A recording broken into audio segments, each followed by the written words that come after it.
દાહોદના ભાટીવાડા ગામની જાણ મધ્યપ્રદેશના જાબુઆના ઝાલાપાડા ગામે ગઈ હતી. લગ્ન પૂર્ણ કરી જાણ પરત આવતી હતી ત્યારે દાહોદના બોરડી નજીક મોટરસાયકલો લઈને આવેલા 20 જેટલા સમયે દુલ્હનને ગાડી રોકી અને કર્યું દુલ્હનનું અપહરણ.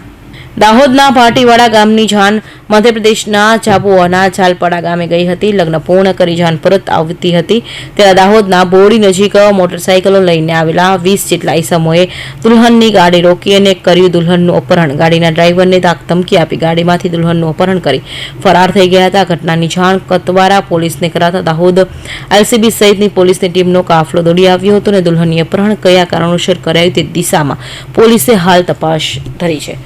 એવું છે કે અમે જે સવારે 11:30-12 વાગ્યાના સમય સુધીમાં અમે જાન લઈને ઝાલાપાડા ગામે ગયેલા હતા. ત્યાં જાનનું જે અમારે સમાજની વિધિ પ્રમાણે લગ્ન થયા બાદ અમે લગભગ 6 થી 7 વાગ્યા સુધીમાં ઘરે પહોંચી ગયા.